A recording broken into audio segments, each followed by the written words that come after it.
বাংলার রাজনৈতিক আকাশে এক ধূমকেতুর মতো আবির্ভাব ঘটেছিল শরীফ ওসমান হাদীর। রাজনীতির চিরাচরিত নোংরামি, পেশিশক্তি আর টাকার খেলার বাইরে গিয়ে তিনি চেয়েছিলেন মেধা ও দেশপ্রেমের নতুন এক ধারা তৈরি করতে। ঢাকা ৮ আসন, যা বাংলাদেশের হৃৎপিণ্ড হিসেবে পরিচিত, সেই আসন থেকে তিনি যে স্বপ্ন দেখেছিলেন তা ছিল দেশের সার্বভৌমত্ব রক্ষার স্বপ্ন। কিন্তু ১২ই ডিসেম্বর সেই স্বপ্নকে স্তব্ধ করে দেওয়ার এক ঘৃণ্য চেষ্টা চালানো হয়। গত ১৮ই ডিসেম্বর শেষ নিঃশ্বাস ত্যাগ করেছেন সিঙ্গাপুরের একটি হাসপাতালে। আজ হাদী ঠিকই নেই, কিন্তু তার সেই অসমাপ্ত লড়াইয়ের মশাল তুলে নিয়েছেন তার বোন মাসুমা বেগম। শরীফ ওসমান হাদী কেবল একজন প্রথাগত রাজনীতিবিদ ছিলেন না, তিনি ছিলেন ঢাকা বিশ্ববিদ্যালয়ের মেধাবী একজন ছাত্র, একজন কবি, এবং তার চেয়েও বড় পরিচয়, তিনি ছিলেন ইনকিলাব মঞ্চের মুখপাত্র, যা ছিল কালচারাল দিক থেকে বাংলাদেশে বর্তমান সময়ের একটি বড় সংগঠন। তার রাজনীতির মূল স্তম্ভ ছিল তিনটি: সার্বভৌমত্ব রক্ষা, দেশের অভ্যন্তরীণ বিষয়ে বাইরের হস্তক্ষেপের বিরুদ্ধে আপোষহীন অবস্থান, ইনসাফ কায়েম, জুলাই বিপ্লবের শহীদদের রক্তের মর্যাদা রক্ষা এবং সাধারণ মানুষের অধিকার নিশ্চিত করা, তরুণ নেতৃত্ব, বুড়ুটের রাজনীতিবিদদের বদলে তরুণদের হাতে দেশের চাবিকাঠি তুলে দেওয়া। তার এই স্পষ্টবাদী অবস্থানই তাকে অনেকের চক্ষুশূল করে তুলেছিল। ঢাকা ৮ আসনটি মতিঝিল, পল্টন, শাহবাগ এই এলাকাগুলো নিয়ে গঠিত। অত্যন্ত গুরুত্বপূর্ণ একটি আসন ঢাকার মধ্যে এবং বাংলাদেশের মধ্যেও। হাদী জানতেন এখানে জিততে হলে সাধারণ মানুষের হৃদয়ে জায়গা নিতে হবে। তার প্রচারণায় কোনো বিলাসবহুল গাড়ি ছিল না কোনো কালো কাচের SUV।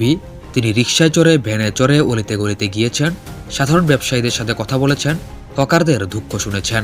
তিনি প্রমাণ করতে চেয়েছিলেন যে জনগণের প্রতিনিধি হতে হলে তাদের মাঝ থেকেই উঠে আসতে হয়।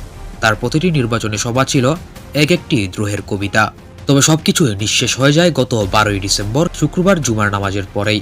নির্বাচনী প্রচারণার মাঝপথে ১২ ডিসেম্বর ঘাতকের বুলেটে বিদ্ধ হন হাদী। বিজয়নগরের সেই রক্তাক্ত রাজপথ সাক্ষী হয়ে রইল এক বিপ্লবীর ত্যাগের। টানা কয়েকদিন হাসপাতালে লড়াই করার পর তিনি পাড়ি জমান পরপারে গত ১৮ই ডিসেম্বর। আজ ২০শে ডিসেম্বর তাকে দাফন করা হয় কাজী নজরুল ইসলামের কবরের পাশে। হাদীর এই চলে যাওয়া কেবল একটি পরিবারের ক্ষতি নয়, বরং বাংলাদেশের সার্বভৌমত্ব রক্ষার লড়াইয়ে এক বিশাল শূন্যতা নেমে এসেছে। তার জানাজায় মানুষের ঢল প্রমাণ করেছে সাধারণ মানুষ তাকে কতটা আপন করে নিয়েছিল। লক্ষ লক্ষ মানুষের সমাবেত জানাজা, যা ছিল ঐতিহাসিক এক জানাজা। অনেকে বলছেন এটি বাংলাদেশের সাবেক প্রেসিডেন্ট জিয়াউর রহমান এবং দেলোয়ার হোসেন সাঈদীর রেকর্ডও ভেঙে দিয়েছে। হাদীর মৃত্যুর পর ঘাতকরা ভেবেছিল ঢাকা ৮ আসনে তাদের পথ পরিষ্কার হয়ে গেল, কিন্তু তারা জানত না হাদীর আদর্শের বীজ তার পরিবারের প্রতিটি রক্তবিন্দুতে মিশে আছে।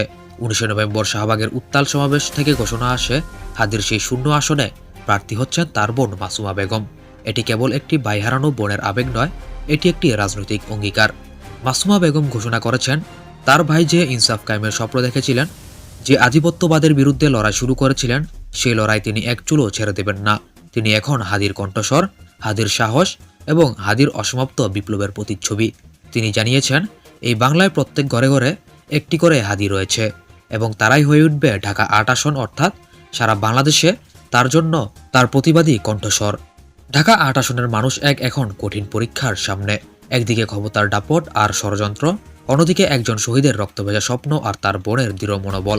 ওসমান হাদী লড়াই করেছেন শাহবাগ থেকে ঢাকা বিশ্ববিদ্যালয় চত্বর পর্যন্ত। তিনি চেয়েছিলেন ইনকিলাব কালচারাল সেন্টারের মাধ্যমে দেশের সংস্কৃতিকে বিদেশি প্রভাবমুক্ত করতে। আজ মাসুমা বেগম সেই লক্ষ্য নিয়েই মাঠে নেমেছেন। শরীফ ওসমান হাদী আজ জাতীয় কবির পাশে চিরনিদ্রায় শায়িত আছেন, কিন্তু তার আদর্শ এখন ঢাকা ৮ আসনের প্রতিটি ভোটারের মনে। মাসুমা বেগমের এই প্রার্থিতা কেবল একটি নির্বাচন নয়, এটি হলো হাদী হত্যার বিচার এবং তার আদর্শকে বিজয়ী করার এক নীরব বিপ্লব। বাংলার মানুষ কি এই রক্তের উত্তরাধিকারকে সম্মান জানাবে, নাকি ঢাকা ৮ আসনের অন্যান্য প্রার্থীকে বিজয়ী করবে? ঢাকা ৮ কি পারবে হাদীর স্বপ্নকে সংসদে পাঠাতে? সেই উত্তর লুকিয়ে আছে জনগণের ব্যালটে। ঢাকা ৮ আসনে বিএনপি থেকে বড় প্রার্থী হচ্ছেন বিএনপির স্থায়ী কমিটির সদস্য মির্জা আব্বাস। মির্জা আব্বাস এই আসনের অন্যতম হেভিওয়েট একজন প্রার্থী। এই আসনে হাদীর অন্যতম প্রতিদ্বন্দ্বী ছিলেন বিএনপির মির্জা আব্বাস। বিএনপির মির্জা আব্বাস এই আসনের অন্যতম হেভিওয়েট একজন প্রার্থী হওয়ায় শরীফ ওসমান হাদীর জন্য এই আসনে জয় পাওয়াটা অনেকটাই চ্যালেঞ্জিং ছিল। যদিও বা বর্তমানে শরীফ ওসমান হাদী আর নেই, বর্তমানে এই আসনটিতে তার বোনই হয়তোবা শেষ পর্যন্ত স্বতন্ত্র নির্বাচন করবেন এবং হাদীর শেষ ইচ্ছা পূরণের জন্য কাজ করে যাবেন।